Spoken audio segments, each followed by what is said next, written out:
How y'all doing? Facts from the Ghost of Podcast.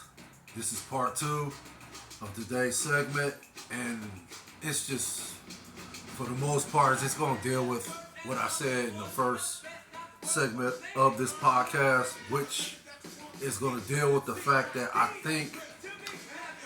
want to say people are overreacting, but at the same time, I can understand why yesterday's game between the Browns and the Ravens was kind of, I don't know, it just felt like the Browns just, and I don't want to say they quit, because I don't definitely think that was the case, but again, as I said in my prior segment, they were, at least it seemed to me, they were uninspired. And that's because Deshaun Watson, for whatever reason, he decided not to play at the last minute. Yeah, he was a scratch for the game. And like I said about this gentleman, this young gentleman by the name of Dorian Thompson Robinson, yeah, he's the backup for the Browns. He was a 5th round pick, right? Right.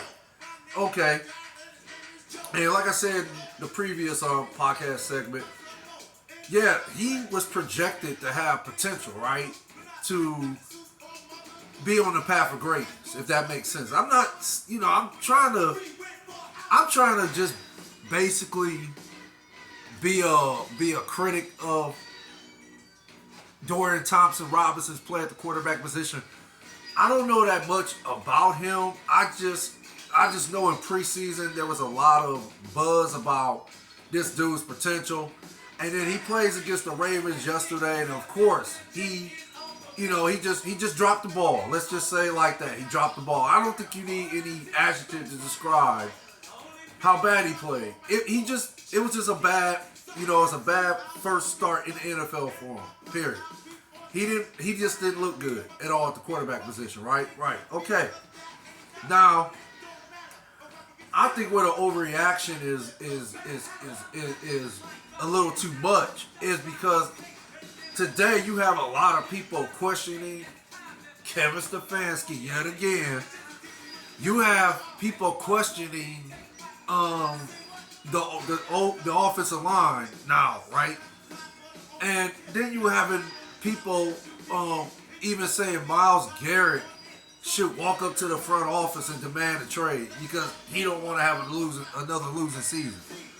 And again, where I feel the overreaction is not warranted, if that makes sense, is the fact that the Browns are 2-2.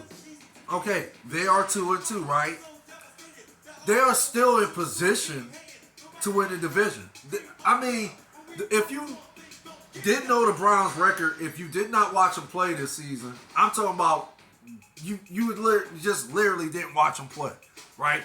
And then all of a sudden you flip on the channel and the news is on, right? The channel, what is that? WKYC, Channel 3 News. And I'm pretty sure, the way you get your information nowadays is all over the place. It's all over these platforms nowadays.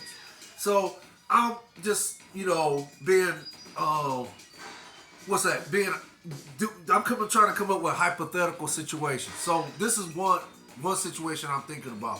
Say an individual's getting off work and they're winding down. They're trying to wind down, right? Got they favorite tea, coffee, or beer, whatever, right? And they're sitting in their lazy boy chair and they flipping channels and they decide they want to watch the news. And all of a sudden, this comes on. This topic about, these questions. Like one question in particular, and I ain't gonna lie, I thought it was comical when I read it. Read the question, it says, should Kevin Stefanski be fired before the bye week? And I mean, I'm going to admit, the question is a little ridiculous. Because, okay, even if you fire Stefanski, who's going to take his place? Right? And then you got to go in the offseason, which is in 2024, and find another coach, right? Right. And in my opinion, doing the eye test on Stefanski, I got to admit, I think he's the most stable. I'll give him an average grade right now. Or maybe I'll go a little higher, C plus, coach. Is he up there with Andy Reid, Bill Belichick, Mike Tomlin. No, he and that's just a name of a few great coaches I just named in the NFL. Is he on that level? No, he's not. But I think he's a lot better than most of these coaches, if not at least average on their level in the NFL. That makes sense.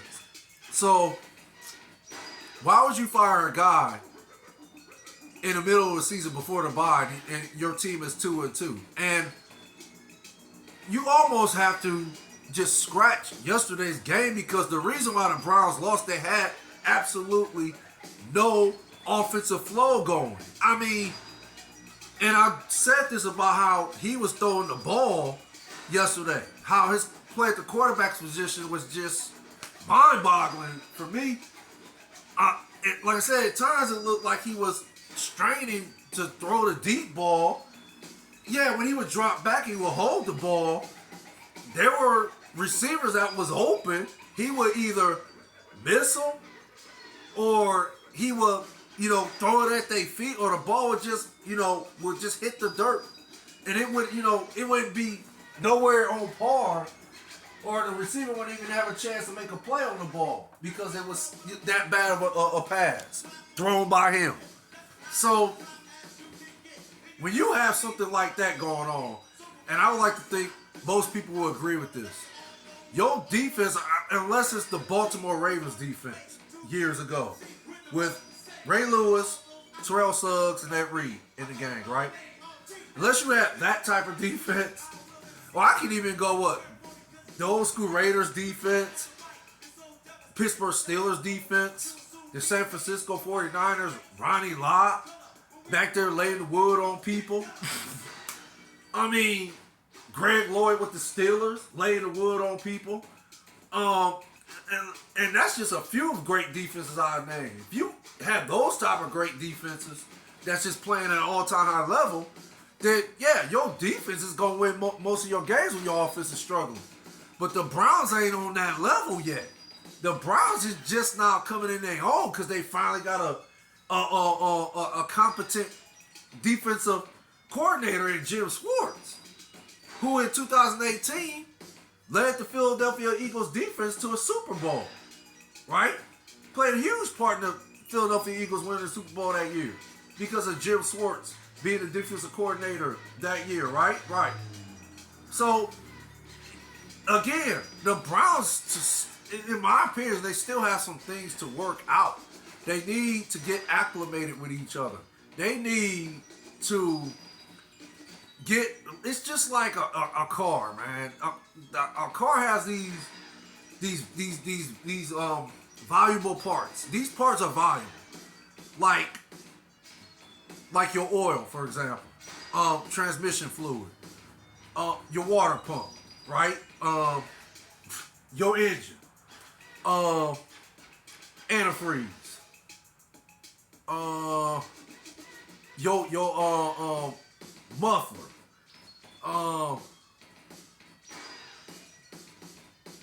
All your sensors have to be on point. Just think about if the most critical parts on your car go bad, then that means your car is going to struggle to get you from point A to point B. So, in my opinion, the Browns are like a car, not struggling to get to point A to B, but it's just a car that they bought off the lot. Yeah, relatively new, but they have to, twerk a few pieces here and there. They have to do a few modifications. I like to use that word a lot. Modification. They have to do a few modifications to get this car running like it's brand new. So, yeah, that's a metaphor I just used. I like to use metaphors sometimes. But, yeah, again, for me, what I saw yesterday, it's just, that's what it tells me. That the Browns ain't had no offensive flow going on. And that's why they lost the game. Because the defense is constantly, as the offense is going 3 and out at a consistent rate, the defense has to keep coming out here and and eventually they're going to get tired. They're going to get winded. And the Ravens, like I said in my first podcast, I guess they saw some things in the Browns. I think they, what you want to call it, chink in the armor. They saw some a chink in the Browns' armor on defense, and they started doing all these motion plays. You know, with Jackson.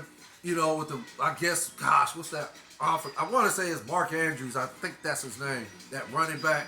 He was doing a lot of motion, you know, in the backfield. And then as he would run across, they'll hike the, of course, Lamar Jackson hike the ball, and then bam, he'll give it, and he'll run this, or what, you know, a lot of motion plays where the running back would run this way, and then he'll run the other way, or he'd go up the middle, or whatever. And then it just opened up the passing game. And this is where Lamar Jackson has improved. His accuracy is at a point now where he can stay in the pocket. He don't have to run all the time, even though he still has that ability to run and, you know, just terror on the defense because of his ability to run like a running back, if that makes sense. So, but now you add the fact that he's accurate from the pocket. He can actually stay in the pocket, take, you know, feel the blitz coming, and he can throw the ball with accuracy now. Case in point, the touchdown to the tight end. I forgot his name, but that was a perfectly thrown ball. He threw the ball only where that tight end could catch it. And to be honest, I was surprised the defender for the Browns didn't knock it down. But okay, it is what it is. He caught it, bam. That was in the second quarter of the game. And that's when I actually, you know, turned the highlights off and stopped watching it because I knew it was over then. But yeah, I just think it's comical that we got all these references regarding the Browns need to fire Kevin Stefanski. Oh, Myles Garrett needs to demand a trade now. Oh, the season is doomed. We don't know where they're going to go from here now. I mean, they're just talking. Like I said, if you probably didn't know the Browns record, didn't watch them all this season, you would probably, and I would like to think most football fans would think this, that the Browns are 0-4, if that makes sense. As a matter of fact, they're talking like the Browns are like the Bears. The Bears are 0-4, right? And the Bears are like the worst team in the NFL right now, right? Right. But if you let everybody else tell it, the Browns and the Bears have the same record, right? 0-4. That's how people are talking. But in fact, the Browns are 2-2. I believe they're third in their division. But still, they're tied with Pitt, right? Pitt is 2-2. Oh man, the Bengals. I'm mad at the Bengals. I wish their record was better. I think there's something wrong with Joe Burrow.